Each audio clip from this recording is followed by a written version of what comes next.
interview you about your book, That Hair Thing, The Sisterlocks Approach. I understand it was originally published in 1997, and the first edition was out of print. What made you decide to publish another edition of this book? When it first came out, it was almost ahead of its time. It was almost too far ahead of its time, because there weren't enough people who had confronted this issue as a serious issue for Black women, for African American culture, for women in general. So I thought it was really important to have this come out again, and I had been thinking about this when the Chris Rock movie started to be promoted. And once it started to be promoted, I thought, for all of these years we've been trying to get people to look at this question, because this is not new for us. We've been doing this for 15, 16 years.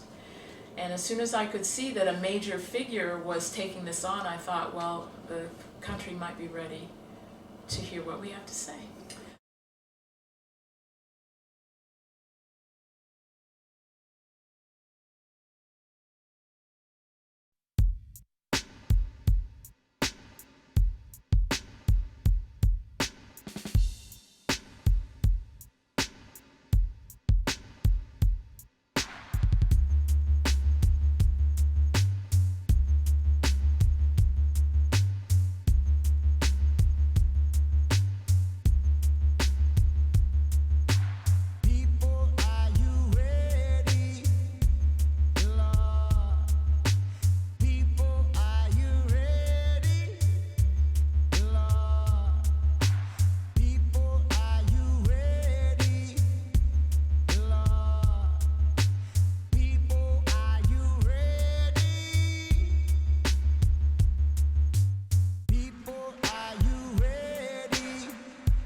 Came out of the Chris Rock film? I did. Okay, what'd you think? I thought it was good. It was a good movie. It'll show a lot of Black people and a lot of white people. Yeah. What good hair really is.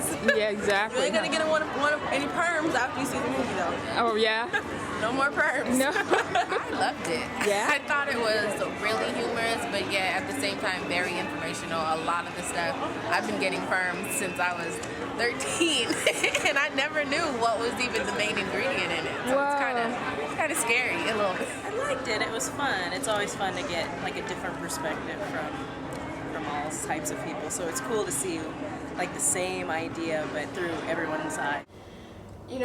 A lot of people are upset about Chris Rock's movie, and I find that it's primarily people who have natural hair, because the burn is that he told his story from his perspective, all fine and good, but nowhere in that movie did he cover the natural hair world. And so we've all got this wealth of things to say, and nobody's pointing the camera in our direction. That's part of the reason why I'm making this video, because so many of us have so much to say about good hair, about our experiences, about the difficulties of the journey, and nobody is looking our way. You just came out. What do you have to say? I'm kind of torn. I've got mixed feelings. What are you expecting from the Chris Rock movie? I think I'm expecting to be proven wrong. From the ads I've seen and from the little blips I've seen from TV shows and watching Oprah, I'm not happy. So I want to be happy about a movie coming out talking about this issue that's meant so much to all of us for so long. So I want it to be something I can be proud of, something that will enlighten folks. But I'm not thinking it's going to be that way. The main premise of the movie seemed to be, okay, my daughters are this is going to happen to my daughters, so let me understand all I can about this. There was one line he said, my daughter's going to end up with a weave. Let me find out where the hair comes from. So that kind of hit me the wrong way. It just seemed like a documentary on what we're already doing, maybe not what the alternatives are. Okay. Any other comments? Chris, I want to say I was wrong. You did some homework, but not enough. I agree with her, but it was entertaining. I want to say that. It was very, very entertaining, and for me, informative, because a lot of what he had on in the documentary, I really didn't know. I feel that Chris Rock didn't do his homework, and I think that he should have did some homework in America before he went overseas to do some homework on natural hair. He should have found some sisters that had sister locks, dreadlocks, traditional locks, afros, braid, natural braid, twist braids, and ask them how do they feel about the natural hair. I hope that when I go to see it, it's going to be something that I will thoroughly enjoy. I think I won't be disappointed. I got exactly what I expected. It was a comedy. It was very one-sided, and it was also, I expected to be saddened, and I was. It didn't really go into more about natural hair than I thought it would, but it did give a lot of information that I did not expect. I think that the movie Good Hair, Chris Rock's movie, I want to mention it right, was a total embarrassment. Yeah, I agree. The title of the movie was Good Hair, and it defined good hair as being chemically, altered hair.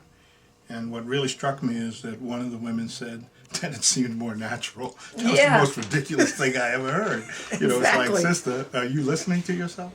We have the same stereotypes about our natural hair as white people used to have back in the days when we had to hide our natural hair. It's really ironic that our attitudes toward our natural hair are so backward and hurtful.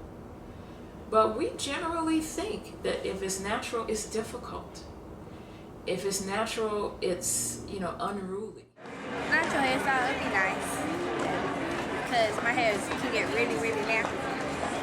How do you feel about nappy hair? It can be a little hard to work with, really hard to work with, especially if it's like really dry and not moisturized properly. It's hard. So yes, a lot of people are talking about it. I find that it makes a difference. If somebody has relaxed hair or is wearing a weave or something, they tend to talk about good hair in one way. And they're almost more accepting of different ways of looking because they want to include their way in that, of course, and very often they're very lovely in the way that they're presenting. Good hair is whatever you're comfortable with, honestly. If it's a weave, if it's natural, if it's a perm, whatever it is, if it makes you happy and you're good with it, then hey, go for it. I just think that good hair is just natural hair. It's what comes out your scalp, that's good. Okay. It's what you're good with. Is there any such thing as bad hair? No. I don't think so. I think good hair is just anything that makes you feel good. Doesn't matter what it looks like, how long it is, how short. If my hair went gray tomorrow, as long as I was still smiling when I got up in the morning, then it's good hair. The people who have natural hair tend to be a little more, it's almost like they've stepped into something and everybody they're trying to talk to doesn't get it yet. And so that tends to be the group of people who is a little more frustrated, especially since, we got totally left out. Is it really that way in your world? No, it's not that way in the world. Okay. In my world. Okay. So we kind of agree that in the real world it's slightly different. How is it for you around hair? In your world, what is good hair? I think good hair is natural hair. And I struggle at not being judgmental in my moving around society, in my society, because I have to admit, when I see someone whose hair is, and I say processed, I'm thinking they need to go on that journey. So I am kind of judgmental about it. So I think good hair is natural hair. I have to admit to that.